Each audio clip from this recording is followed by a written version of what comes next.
Hi everyone, in today's video we are going to discuss how to define your goals when it comes to optimizing your health and especially when it comes to body composition. Everyone has a general end goal in mind, whether that's looking good or feeling good, but the journey to get there will be vastly different depending on your goals. There is a huge misconception with how you should approach training or nutrition, but in this module we are going to lay this out for you and discuss the most applicable systems and strategies specifically for business owners and entrepreneurs. Now, my first question for you is this. Are you a high-performing entrepreneur or are you a bodybuilder prepping for comp? Because before getting started, it's important to know your goals and understand the action steps needed to pursue them will look vastly different. Entrepreneurs have a tendency to want it all, the house, the cars, and the movie star body. However, many don't realize what it actually takes to get there. Much of what you see in the mainstream media is something we call bro science. This works if you are a bodybuilder prepping for comp. However, this might not be ideal for an individual who wants to improve their overall performance and not just focus on aesthetics. You are what you eat. What you eat determines your thoughts, and your thoughts determine your life. Now, let me explain this a little bit further.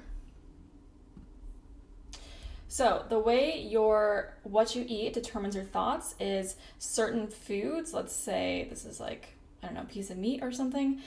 This affects your neurotransmitters in your gut. The neurotransmitters affects your mood and other cognitive functions. And your mood and other cognitive functions affects your thoughts and how you think. So this is the scientific reasoning or explanation behind that quote I just said. Now, knowing this relationship is super important because it actually gives you a real life example or something tangible to show just how important the foods you're eating affect every aspect within your life, especially as an entrepreneur, because the only reason you have your business is because of your brain, because of your thoughts. Now imagine the foods you're eating have a direct cause and effect of your brain, of your cognitive function. This could affect your business massively in leaps and bounds, depending if you are taking your nutrition in a more positive effect, where you're actually paying attention to what foods you're eating, or in a negative effect, if you're ordering Uber Eats every day and getting burgers and fries and sushi, all these things, not saying sushi is bad, but all these things that are super quick and easy on Uber Eats, this could be affecting you negatively. So the main difference in this module is we are going to compare bro science versus peak performance. Now, bro science, this is what you see on Instagram every day. So if you want to learn bro science, if you want to learn how to count your macros, how to get, gains in the gym, then go on Instagram and hire your typical influencer, because we're not going to teach that here. So the main differences are with bro science, you have a very specific body goal in mind. You are macronutrient focused. You count all calories and all macros. You disregard your body's natural cues and instincts. So when you're bulking and cutting, when you're cutting, you're probably starving, you have cravings, all these things that are not listening to your body's natural cues and instincts. You usually have more cravings from the restriction. Deficiencies are more common because you're counting your macros, not your micros. And then you're never fully satisfied after eating.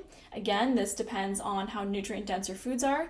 And then rigid meal prepping is necessary. Now, conversely to that, with peak performance, what Billy and I teach is intuitive eating, instinctual, micronutrient focused, high self-awareness. This is more sustainable long-term, so it's not just coming in seasons of bulking and cutting. This is an actual lifestyle that you adhere to for the rest of your life because it's easy, it's applicable, and it makes you feel good and look good at the same time. And body composition is not the main priority, but this will happen naturally as a byproduct. Now, that's super important to keep in mind. This also gives you more clean energy, and you eat your meals as you feel. So there's no rigid meal prepping. You're more listening to your body of what you're craving and what you want. So what happens when you adopt the peak performance way? There are a couple main differences between bro science and peak performance. The first one is we are micronutrient focused, not macro. So what does this equate to? So when you focus more on the micronutrients, so the vitamins, the minerals, stuff like that, you have more energy on a cellular level. You are more adaptable and resilient. Food is satisfying for fuller and longer. You have more brain power, you have clear thinking, and you eat less volumes of food because you're more satisfied, because the foods you're eating actually have more nutrients in them. The other main difference is intuitive eating. So no counting, this saves time. This is more realistic long term. This creates more self-awareness, more connection, more mind-body to connection, and then no need for most supplements, because when you're focusing on the micronutrients, there is no room for supplements. There's no need for them because you're getting them in your foods, because that's what we're focusing on. And the third difference is you feel simply great. This comes with true confidence within. When you feel good, you look good, you have better hair, skin, nails, extra weight just falls off because the body is no longer in starvation mode, and hormones are optimized and regulated. See, we don't teach gym bro science. We teach what actually works and what's sustainable. Yes, you can get this body by counting macros, by, eating chicken, rice, broccoli for every meal, because you have to control those macros and, spending hours in the gym. But what a lot of people don't realize is this person actually has hypothyroidism. They are constipated. They have hormonal issues. They have no sex drive or libido because they're actually missing what their body wants, and they're just focused on aesthetics. And I'm not saying you guys, want to look exactly like this person, very orange and whatnot, but a lot of men especially want that type of body style. They want to have the lean, shredded look. But when it comes down to this, it's actually not healthy long term. So if you are someone who wants to put on muscle, what you think needs to happen is you just eat every couple hours. You go to the gym for, 1 to 2 hours, 5 times a week, and counting macros is included in this. And yes, if you follow these 3 things, most likely you are going to reach your body composition goal. But what a lot of people don't understand actually is when you're doing this and you're counting your macros and you're only eating, chicken, rice, broccoli because you have to stay within that macro window, you are losing out on cholesterol, because the foods you're eating are very bland and you have to watch your caloric intake, and fat obviously has the highest amount per gram. So you are losing cholesterol, which affects your sex drive and sex hormones. You are missing out on minerals and vitamins because, again, you're eating a very bland, very restricted diet. And what this all leads to is something you don't want long term. Now, what you should be focusing on is focusing on the fundamentals of getting the vitamins, getting the minerals, and eating a diverse plate of meals every week. So what this means is confidence from within, because when you feel good, you look good. This means no cravings because you are hitting all of your micronutrient needs, and you're giving the energy your body wants, because as entrepreneurs, we are all basically chronically stressed, and when you are stressed, your energy demands go up when you're building a business, because the last kind of stress you need with your body on top of running a business is eliminating cholesterol, minerals, vitamins, everything that's missing from a gym bro diet, basically. So, know thyself.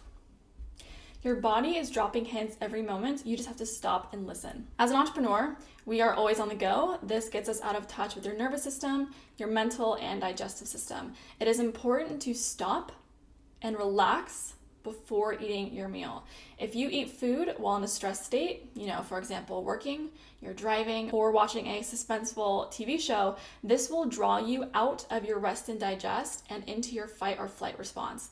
Now, you cannot be kind of in both. You're either in one or the other. So if your fight or flight response is on even just a little bit, you are in a stressed state. When this happens, basically your body shuttles blood flow and energy to your arms and legs away from your internal organs, shutting down your digestive system completely. And the reason why this happens is because stress is just a perception to the brain. And your brain doesn't know the difference between if you're running from a lion or if you are training new hires in your business and they just suck and they're just causing issues. Your brain doesn't know the difference. And so if you are sitting down and you're working on your business, you're training these new hires and you're trying to eat food, the blood is going to flow away from your organs into your limbs, into your brain in a state of survival because it's wanting to run away from that threat. And the last thing your body wants to do is peacefully digest food while you're running away from this lion. So what happens when we are stressed and try to eat? The digestive system shuts down and blood flow moves to the limbs and brain for survival. How the gut responds is very individual depending on who you are and how your body reacts, but however, it can lead to more stomach acid, which triggers indigestion, or it can cause constipation or diarrhea. Cortisol is released, which can trigger a blood sugar spike, so the body has more immediate fuel. So the secret to digestive wellness. Very few of us actually pay attention to how we breathe. However, it holds a great influence on our nervous system. Take a minute before eating to take a couple deep breaths to reach that relaxed state. Actually, I want you to take a breath right now and see how your body moves within that breath. If your shoulders go up as you breathe in, that means you're breathing in wrong and you need to properly use your diaphragm. So if you take in a deep breath, you should feel your stomach contract and push out, and your shoulders should stay exactly where they are. So I want you to try this again. And we are going to discuss how to properly breathe in the later modules as well. But the other thing you have to do is slowing down. So imagine shifting your body from 100 miles an hour to 25 miles an hour. Many of us are racing through life, and it's critical to slow down and enjoy and chew the food properly. When we focus on enjoying our food, we activate our pleasure receptors, we tune into our senses of taste, touch, smell are initiated, and this has the positive impact of activating our parasympathetic nervous system, or AKA your rest and digest. Data is knowledge, and knowledge is power. So after eating, I want you to collect this data of yourself. You don't have to write it down, but just mentally think about this. So after eating your meal, how did you feel? Do you get bloated after eating certain foods? What are your bowel movements like? Do you break out after eating certain foods? Do you feel inflamed the next day after eating poorly? Now, all of these things are super important to keep in mind because they are basically giving you clues or hints of how your body is working and what your body likes and doesn't like. And do you know the difference between being full and satiated? Most of us are familiar with the full feeling, so a food coma or feeling tired after a big meal because of this. And the main difference is when you're eating until you're full, you can still eat more dessert even though you feel full. So when you go to a restaurant and you have a big meal and the waiter comes and asks if you want dessert, even though you want to unbutton your pants and just let your stomach out because you're so full, you still say yes because you're not completely satisfied. Often you get food coma after eating, and you get a bulge or a physically full feeling in your stomach. Now, this is what we don't want. This is a sign that you're not eating the correct foods. Now, conversely, eating until satisfied, you could eat more, but it doesn't sound good. So you have that dinner at that restaurant, but it was so satisfying that you can't finish it and nothing else sounds good. You have no physical feeling in your tummy afterwards. You are very satisfied and content feeling and no cravings afterwards. So how do you know you're eating the right foods? Here are some markers your diet is working or not working for your individual metabolism. Sometimes more than your diet needs tweaking. Lifestyle choices and functional lab tests are needed as well. So of course, when it comes to your metabolism, everyone digests and processes foods differently. So this is just a general bare bone kind of rule of thumb when it comes to your foods and how you feel afterwards. But if you are eating the correct foods, you're going to feel energized, you're going to feel warm and content, and you're going to have no cravings. If your diet needs tweaking or a reevaluation, you are going to be cold, you're going to be never satisfied, and you're going to feel fatigued afterwards. So in summary, no bro diet here. We focus on micronutrients first. Like I said, if you want to get ripped, if you want to get shredded, if you want to possibly get health issues down the road because your diet is so restricting and you're putting such a stress on your body, go on Instagram. There are literally millions, thousands of fitness influencers that are teaching this exact way. Go to them if you want to learn that. But at Peak Performance, we really specialize in eating nutrient-dense foods, optimizing your nutrition, and understanding the core concept that when you feel good, you look even better. And then also listening to your body's cues and hints. So when you're done eating, ask yourself, are you bloated? Do you break out a couple days later? Are you fatigued or do you feel energized? All of these things are super important because they start helping you really understand the foods you're eating and your relationship to them. And that kind of ties in with the next point, which is you should feel warm and energized after each meal. A lot of the times people, implement intermittent fasting, for example, because they say, oh, whenever I eat breakfast, I feel fatigued afterwards, and so I'd rather just eat after I'm done working. Now, this makes sense in hindsight, but what actually is going on is you are trying to fix something that is not broken. And instead of, telling your body, hey, I'm going to eat after work, you should be looking at the foods you're eating and seeing if it's the foods that are causing you the fatigue, not you just having a meal. Because after having a meal, food is energy. Food should warm you up. It should give you energy after eating it, not making you feel fatigued. So if you do feel fatigued, it's most likely the foods, not just eating a meal in general. But with that being said, I'll see you guys in the next module.